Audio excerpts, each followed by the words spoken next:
Elio clung to the rusted fire escape, his claws digging into metal that groaned under his weight. 3 years of dumpster scraps had left him lean, but the cold was a constant ache. Below, the butcher stepped out, spotted the movement above, and hurled a bucket of freezing water. Elio hit the wet pavement hard, his lungs seizing as the liquid soaked through to his skin. He scrambled away, shivering, his stomach tight with a hunger that burned. He ducked into the shadows, searching for anything edible. He found a piece of moldy bread wedged in a drainpipe. He had barely dragged it out when the growls began.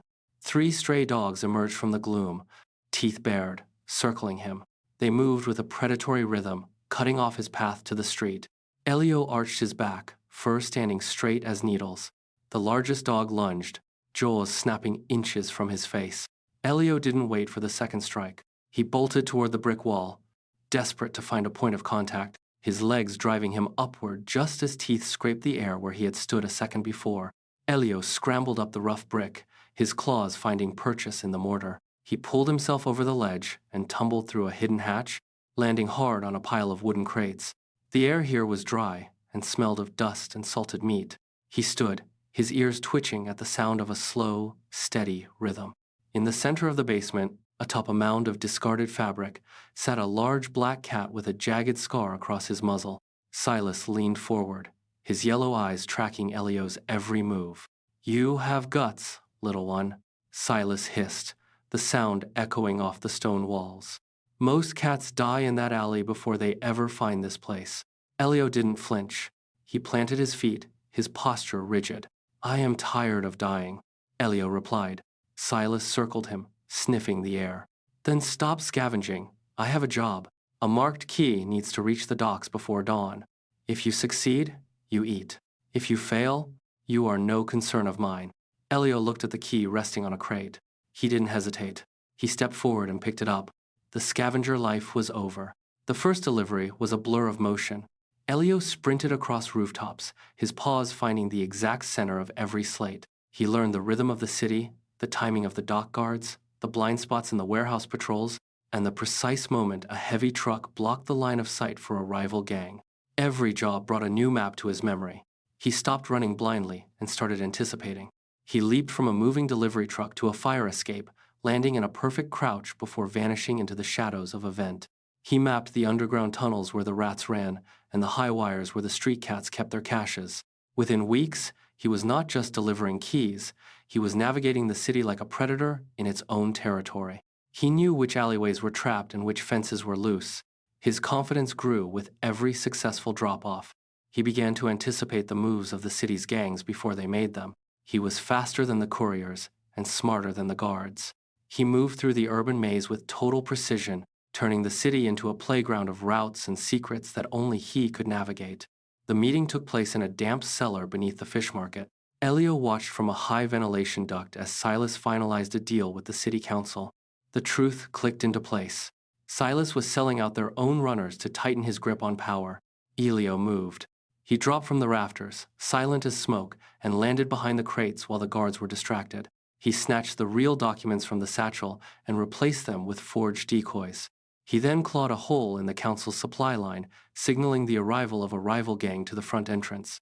The room exploded into violence. Shouts rang out as the rival gang swarmed the cellar. In the blind panic, Elio bypassed the fighting and located the heavy crate of gold bars hidden near the back wall. He wedged his back against it, using his weight to drag the loot into the darkness of the service tunnel. He didn't look back at the chaos. He left the room in flames and the gangs in disarray. By the time the dust settled, Elio was miles away, the weight of the gold heavy against his side. He had broken the hierarchy and secured the leverage he needed to claim the city for himself. The docks now answered to a new master.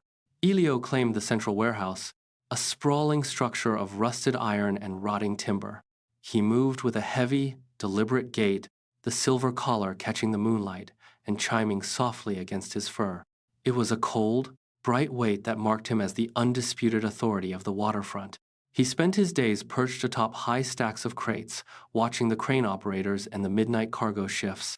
His subordinates, a growing network of alley cats, patrolled the piers, bringing him scraps of information and shares of the haul. He ate fresh fish from the morning catch, no longer scavenging from drains. Yet, The air near the water began to change. The usual banter of the dockworkers grew quiet whenever he passed. He noticed the shadows in the rafters held too many eyes. One evening, a group of stray cats he did not recognize sat at the edge of the pier, staring at his collar in silence. He flicked his tail, signaled his lieutenants, and held his ground. But the tension was thick as sea fog. He was the wealthiest cat in the city, holding the keys to the trade routes. But the silence of the docks felt like a held breath before a storm. The abandoned cannery smelled of stagnant oil and dust. Elio paced the center of the floor, waiting for the peace talks to begin. He tapped his claws against the concrete, the sound echoing upward into the rafters. Without warning, the heavy steel doors slammed shut, vibrating through the soles of his paws. He turned, his pulse spiking as he tested the latch, but it held fast. Then came the sound of liquid hitting the floor. A pungent, sharp scent filled the air. Gasoline pooled around his feet, spreading rapidly toward the walls. Elio looked up to the catwalks. His own lieutenants stepped out from the shadows, their eyes fixed on the floor rather than his. They drew serrated knives, the steel glinting under the dim light. From the darkness behind them, Silas emerged, his scarred face twisted into a grin. He did not need to raise his voice for the sound to carry across the hollow space. "You forgot who built you," Silas whispered. The lieutenants tightened their circle, blocking every path. Elio realized the exit was an illusion. The floor was now a lake of fuel, and the air felt heavy with the promise of the coming spark. The heat became a physical wall, pushing him back until the air itself felt like molten glass. Elio dove for the sewer grate, his paws scrambling against the slick metal until he pried it open and dropped into the dark, rushing water below. Above, the cannery vanished in a roar of orange flame. He dragged himself out 2 blocks away, his fur singed and matted with soot. The silver collar was gone, torn away by the blast. He stood in the downpour, shivering as the freezing rain washed the ash from his skin. He limped toward the main street, seeking a familiar face, a contact, anyone who remembered his rise. He spotted a lieutenant near the docks. He signaled, a low chirp of recognition, but the cat looked through him, eyes darting away to the shadows. No one would offer a scrap of food. No one would acknowledge his existence. He was a ghost in his own city. Elio retreated into the deepest alleyway, finding a patch of dry stone beneath an overhang. He did not cry, and he did not sleep. He sat for hours, watching the city pulse with the life he had built for others. He sharpened his claws against the rough brick until the stone bled dust, his mind narrowing to a single, jagged point of focus. Elio moved through the city like a shadow, leaving behind a trail of specific, stolen trinkets that he knew Silas could not ignore. A gold-plated ring left on a dumpster. A distinct, leather-bound map tucked into a drainpipe. He knew Silas would follow the scent of vanity. By midnight, the sky turned a bruised purple, and a violent thunderstorm rolled in from the coast. Elio climbed the exterior of the central clock tower, his claws finding purchase in the weathered mortar. He reached the belfry and waited, his breathing slow and rhythmic against the rising wind. Below, he saw a movement near the base of the tower. Silas had arrived, his silhouette sharp against the flash of lightning. Silas circled the entrance, his ears twitching as he sensed the trap, but the arrogance of a ruler kept him moving forward. Elio watched from the dark rafters above, his muscles coiled and ready. Silas pushed open the heavy oak door, the hinges screaming in the gale. The storm battered the tower, shaking the iron frame. Silas stepped into the central chamber, looking for a fight he thought he had already won. Elio shifted his weight on the wooden beam, the wood groaning beneath him, and prepared to drop. Elio dropped. He hit Silas like a falling stone, driving them both onto the massive iron-toothed gears. Lightning flashed, turning the chamber into a strobe-lit nightmare of turning metal. Silas shrieked, his claws sparking against the steel as he scrambled for footing.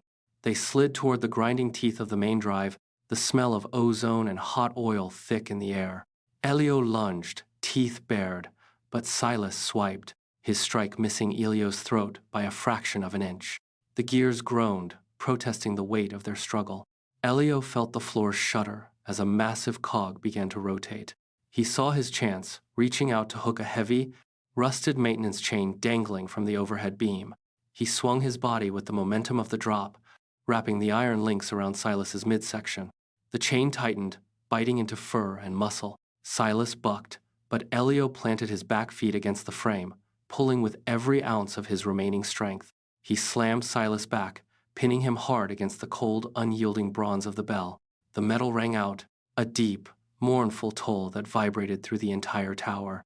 Silas slumped, his breath hitching in his chest. The fight was over. The heavy bronze bell went silent, its vibrations fading into the wind. From the shadows of the rafters, the other cats emerged. They crept across the iron floor, their eyes fixed on the two figures near the bell. Silas hung limp against the metal, his influence broken. Elio stepped back, the chains sliding to the floor with a rhythmic clatter. He looked out over the gathered gangs, his breathing steady, his gaze hard. The city does not belong to the strongest, Elio meowed. His voice carried clearly through the open belfry, echoing against the stone walls. It belongs to the one who survives. Below him, the gang members lowered their heads, a collective gesture of submission that rippled through the darkness. Elio turned away and climbed the final rungs of the ladder to the tower's peak. As he reached the top, the first rays of dawn broke over the horizon. The orange light caught his face, illuminating the jagged scars and the hardened set of his jaw. He looked out at the sprawling city, from the docks to the alleyways he once feared. The struggle was finished. The city was his to command, and for the first time in 3 years, the streets beneath him were quiet.